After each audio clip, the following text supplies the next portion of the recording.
నమస్తే, welcome to four sides TV. నేను Revathi. Asia కప్లో భారత క్రికెట్ జట్టు అద్భుత ప్రదర్శన చేసి కప్ను సొంతం చేసుకున్న సంగతి తెలిసిందే. కాకపోతే అప్పుడు భారత్ పాక్ దేశాల మధ్య నెలకొన్న ఉద్రిక్తత నేపథ్యంలో నఖ్వీ చేతుల మీదుగా అందుకునేందుకు నిరాకరించింది. ఇన్ని రోజులైనా ట్రోఫీని అందజేయలేదు. విజయ్ గర్వంతో స్వదేశంలో అడుగుపెట్టిన కప్ లేకుండానే వచ్చారు. అటు పాక్ హోంమంత్రి మాత్రం ట్రోఫీని ఇండియాకు పంపించలేదు. కప్ కావాలంటే టీ20 కెప్టెన్ సూర్యకుమార్ యాదవ్ వచ్చి అడిగితే ఇస్తామని చాలా పొగరుగా సమాధానం ఇచ్చారు. నఖ్వీ వ్యవహార శైలిపై అంతర్జాతీయ క్రికెట్ సమాజం అభ్యంతరం వ్యక్తం చేసింది. ఇప్పుడు ఐసీసీలో కంప్లైంట్ చేసేందుకు సిద్ధమైంది బీసీసీఐ. ఆసియా కప్ ట్రోఫీ ఇష్యూపై ఇంకా ప్రతిష్టంభన కొనసాగుతూనే ఉంది. 2 రోజుల్లో ముంబైలోని బీసీసీఐ ఆఫీస్కు అందజేయాలని డెడ్ లైన్ విధించింది బీసీసీఐ. లేకుంటే ఈ నెల 4న ఐసీసీ దగ్గర ఈ అంశాన్ని లేవనెత్తుతామని తెలిపింది. దుబాయ్లో జరిగిన ఫైనల్లో చిరకాల ప్రత్యర్థి పాకిస్తాన్ను 5 వికెట్ల తేడాతో ఓడించి భారత ఆసియా కప్ను గెలుచుకుంది. అయితే పాకిస్తాన్ హోంమంత్రి Asia cricket council chairman Mohsin Naqvi నుండి ట్రోఫీని స్వీకరించడానికి భారత జట్టు ముందుకు రాలేదు. అయితే పాకిస్తాన్ హోంమంత్రి Asia cricket council chairman Mohsin Naqvi నుండి ట్రోఫీని స్వీకరించడానికి భారత జట్టు ముందుకు రాలేదు.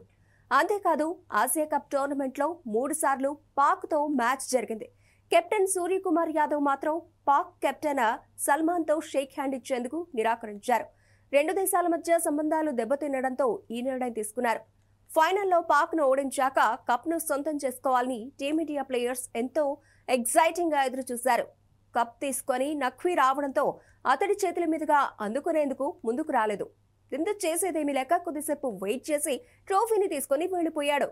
తర్వాత భారతదేశానికి అందజేస్తారని అందరూ భావించారు. కానీ ఆయన వైఖరిలో ఎలాంటి మార్పు రాకపోవడంతో ఆయన తీవ్ర విమర్శలు ఎదుర్కొన్నాడు. ఆసియా కప్ టోర్నమెంట్ జరిగి నెల రోజులు దాటిపోయింది. ట్రోఫీని అధికారికంగా అప్పగించడం కోసం బీసీసీఐ ఇంకా వేచి చూస్తోంది. ట్రోఫీని అందుకోవడంలో జరిగిన జాప్యంపై బీసీసీఐ కార్యదర్శి దేవజిత్ సైకియా నిరాశ వ్యక్తం చేశారు. ట్రోఫీని టీమిండియాకు అప్పగించడంతో తాము హ్యాపీగా లేమని ట్వీట్ చేశారు. దాదాపు 10 రోజుల క్రితం ఏసీసీ అధ్యక్షుడికి లేఖ రాశామని, కానీ ఆయన వైఖరిలో ఎలాంటి మార్పు రాలేదన్నారు. ఇప్పటికీ ట్రోఫీని నఖ్వీ దగ్గరే ఉంచుకున్నారు. కాకపోతే ఖచ్చితంగా అది 1 లేదా 2 రోజుల్లో బీసీసీఐ ముంబై కార్యాలయానికి చేరుకుంటుందని తాము ఆశిస్తున్నట్లు ఆయన తెలిపారు. ట్రోఫీని త్వరగా అందజేయకపోతే నవంబర్ 4న దుబాయ్లో ప్రారంభమయ్యే ఐసీసీ త్రైమాసిక సమావేశంలో బీసీసీఐ ఈ విషయాన్ని లేవనెత్తుతుందని సైకియా తెలిపారు. ఇకపోతే ఆసియా కప్ ట్రోఫీ ఖచ్చితంగా ఇండియాకు వస్తుందన్న నమ్మకం ఉందన్నారు సైకియా. కాకపోతే ఆలస్యం కావడంతో కొంత నిరాశగా ఉందని తెలిపారు. అన్ని మ్యాచ్లు గెలిచి ఛాంపియన్లు అయ్యాం, కానీ ట్రోఫీ మాత్రమే తీసుకురాలేదని ఆవేదన వ్యక్తం చేశారు. నఖ్వీకి ఇది లాస్ట్ ఛాన్స్. ఆయన వైఖరిలో మార్పు రాకుంటే పరిణామాలు తీవ్రంగా ఉంటాయని హెచ్చరించారు.